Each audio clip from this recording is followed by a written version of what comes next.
गजनी किससे मिलने वाला है? कौन आएगी गजनी के लाइफ में?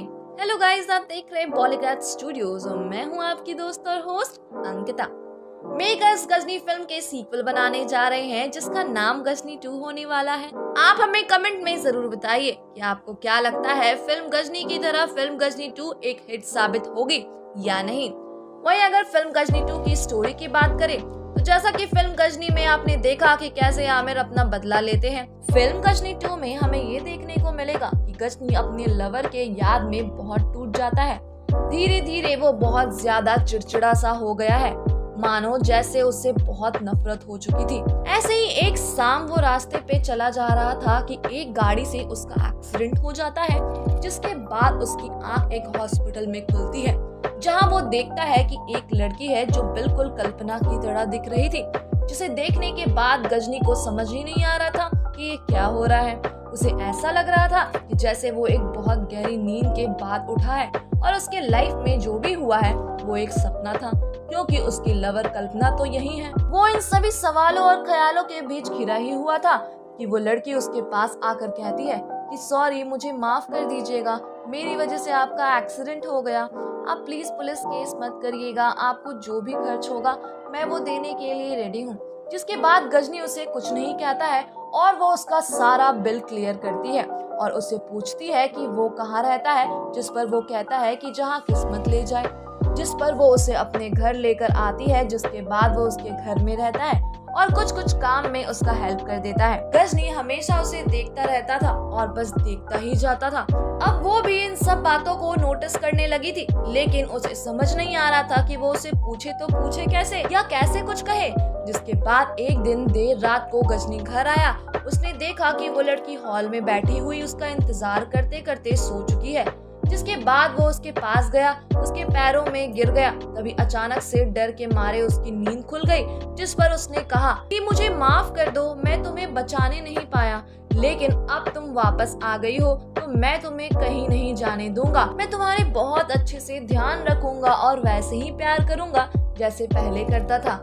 यह देखो, ये तस्वीर याद है तुम्हें? अपने पॉकेट से एक फोटो निकालते हुए कहता है ये उस दिन की फोटो है जब हम एक दूसरे से मिले थे। वो लड़की उस पिक्चर में अपना फोटो देखकर और डर जाती है। उसे कुछ समझ नहीं आता है कि वो क्या करे, तो वो उसे कहती है वो अब कहीं नहीं जाएगी और रात बहुत हो चुकी है, इसलिए उसे आराम करना चाहिए। जिस पर वह मान जाता है। वो उसे एक रूम में लेकर जाती है और उसे सुला देती है। इसके बाद सुबह होते ही वो उसके पास जाती है और उसे उठाती है और उठाने के बाद उसे कहती है कि सुबह हो गई है, उठ जा और फ्रेश होकर कुछ खा लो। जिसके बाद गजनी उसकी बातें मान लेता है।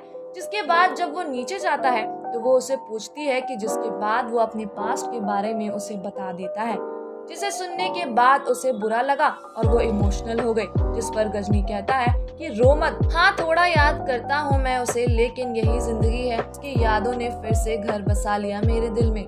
यह सब सुनने के बाद वो लड़की गजनी को हक करती है और दोनों एक दूसरे का सहारा बनते हैं। इसके बाद से अब उनका बॉन्ड बहुत अच्छा हो गया है। गजनी उसकी बातें बिना बोले ही समझने लगा और यही रीजन है कि उसके घर वालों को गजनी पसंद है और उससे शादी करवाना चाहते हैं। लेकिन पड़ोस का एक लड़का है जो उस लड़की से प्यार करता है और उसे पाने के लिए वो किसी भी हद तक जा सकता है। वो जब शॉपिंग से लौट रही होती है तब रास्ते में उसने उसे किडनैप कर लिया और उसे फोर्स करने लगा कि वो शादी करे, लेकिन ये नहीं मान रही थी तो उसने उसे बेहोश कर दिया। वहीं लड़की के घर में ये बात पता चली कि वो अभी तक घर नहीं आई है। जिस पर गजनी उसे ढूंढने जाता है तो उसे पता चलता है कि वो उसे किडनैप करके ले गया है। जिसके बाद वो अपने फ्रेंड के हेल्प के लिए फोन करता है और ट्रेस करवाता है और उसे पता चलता है कि उसे कहाँ ले गया है। वहां जाने के बाद उसे बहुत से गुंडों से लड़ाई करनी पड़ती है। लड़ाई में गजनी को एक गोली भी लग जाती है, लेकिन वो फिर भी लड़ाई जारी रखते हैं और उन सब गुंडों को धूल चटा देते हैं। उसके बाद वो उस लड़की को लेकर हॉस्पिटल जाते हैं जहां उनका इलाज किया जाता है और तब तक उसे भी होश आ जाता है। जिसके बाद वो जल्दी से अपने घर पर कॉल करती है और बताती है कि गजनी का ऑपरेशन हो रहा है क्योंकि उसे गोली लगी है। जिसके बाद उसके पेरेंट्स जल्दी से हॉस्पिटल आ जाते हैं और वहीं पे रहते हैं।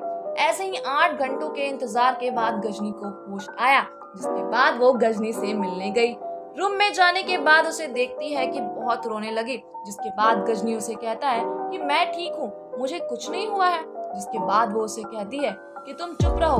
उसके बाद उसके पेरेंट्स भी उससे मिलने आते हैं, उसे पूछते हैं कि वो अब कैसा फील कर रहा है, जिस पर गजनी कहता है कि वो ठीक है। जिसके 2 दिन बाद उसे हॉस्पिटल से डिस्चार्ज मिल जाता है। डिस्चार्ज मिलने के बाद गजनी ने उस लड़की से एंगेजमेंट कर लिया, जिसके 1 हफ्ते बाद उसकी शादी करवा दी गई।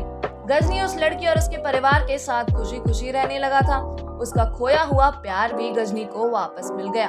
गजनी की अधूरी कहानी एक बार फिर से पूरी हो गई। फिल्म में हमें फिल्म गजनी के भी कुछ सीन्स देखने को मिलेंगे, वहीं साथ में हमें कुछ ऐसे सीन्स भी नजर आएंगे जो कि पास्ट के इंसिडेंट को दर्शाते हैं। लेकिन फिल्म गजनी में वो सीन्स हमें देखने को नहीं मिले थे। साथ ही फिल्म में गजनी के बारे में और भी बहुत सारी नई बातें जानने को मिलेगी। तो देखते रहिए हमारे साथ चैनल बॉलीग्राफ स्टूडियोज को। धन्यवाद।